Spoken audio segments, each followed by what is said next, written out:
The rest of it is something else, also more dua about qabr. You know, all of us are going to go to the grave, and there is penalty in the grave. And I shouldn't go into that because it scares everybody. And it will wake you up after noon, after lunch. You know, really, it scares me anytime I remember what will happen in the grave. The first thing, the soul will come back to our flesh, and we will hear the footstep of the people around us.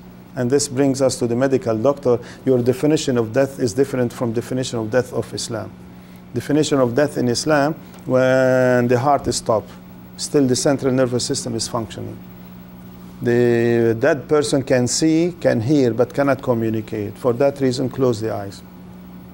When the soul is still floating above the body, when the Israel comes to take it, and it float.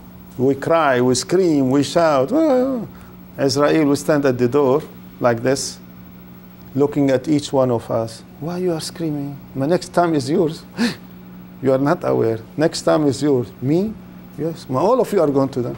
And by the way, Israel comes every day to each one of us. One hadith says 5 times a day, look at our face. Look at his paper. Are you the same person? Yes. Your time is. It scares me, believe me.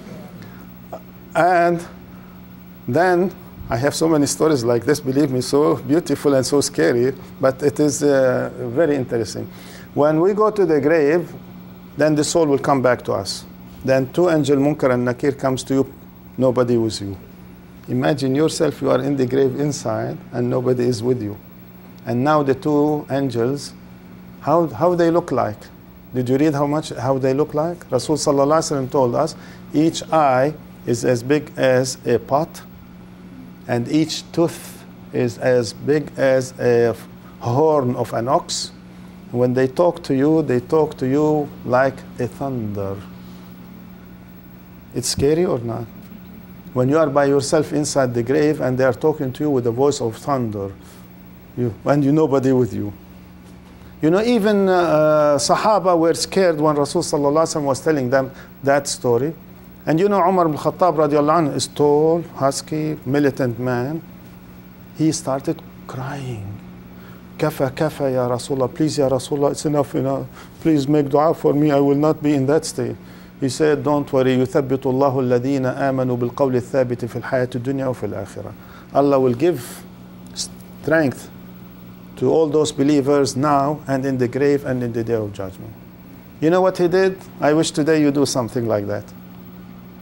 Before he died, he tried to see who is his best friend, to make an agreement with him, so as whoever dies first will come through his soul to the living one to tell him what happened to him in the grave.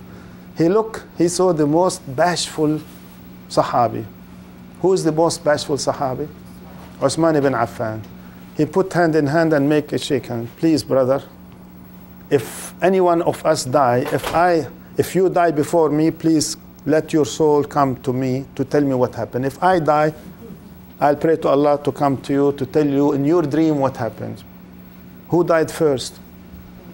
Umar, huh? So Uthman ibn Affan, while he was asleep, he saw Umar ibn Khattab in his dream. He told him, Ya Umar, what happened to you in the grave? When the 2 angels, Munkar and Nakir, came to you during the days of Prophet Sallallahu Alaihi Wasallam, you were crying. Were you crying now? You see, the 2 souls are talking. Because when you sleep, your soul is out. Therefore, the 2 souls are talking while you are, dreaming. He said, when they came to act as prosecutor and interrogators to interrogate me, I asked them, who are you?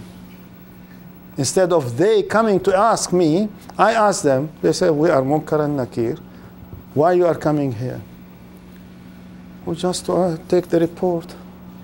And he told them, who is your God? Instead of they asking, he started acting as a prosecutor to them. Allah gave him so much strength to the extent that they were to be questioned rather than he to be questioned. Is it not good that you make a ahad, bay'ah, 2 together and say to each other, whoever dies before me will come and tell me, either husband or wife. if you love each other, respect each other. Or a friend to a friend. Now, the other one, عذاب القبر وفتنة الحمل. It's enough for you now, you wake up? Or you want more? The last story before we go to our discussion, the other story. Sulaiman alayhi salam. You know, Allah subjugated everything. He was in Jerusalem. While he was sitting in his headquarters with all the people around him, a man came. And that man came, he looked at the friends of Sulaiman alayhi salam. He saw one. He started looking at him like this. The man was scared. Why he's looking at me with this idea of scare?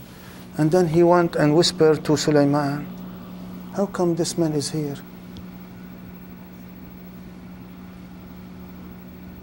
He said, he's part of my hashia. And then, bye-bye, that man came to Sulaiman, what? This man, why he's looking at me and scaring me? He said, this is Malak al-Maut Azrael. He said, looking at me, he wants me. Please, please get me out of here. Where do you want to go? He said, take me to the farthest distance of India. In the hadith, you read India. And he said, you really want to go there? He said, that is the farthest area I can think of. He said, okay. He put him, went there. He went to the farthest distance of East India. Malak al-Maut was surprised.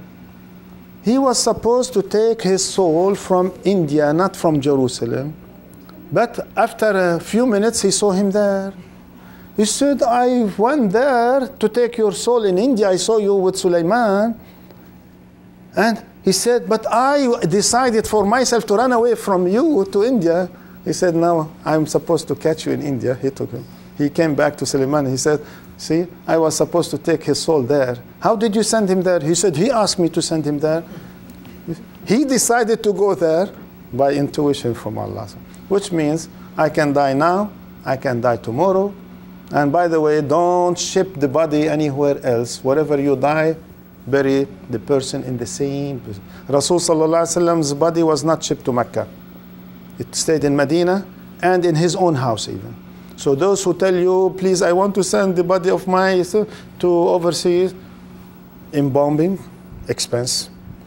The casket, which is steel, expense. Other than the wood, they put steel inside, wood outside, and they seal it, and then shipping, too much money to be spent. Put it for Sabila Sadaqa Jariya is better than.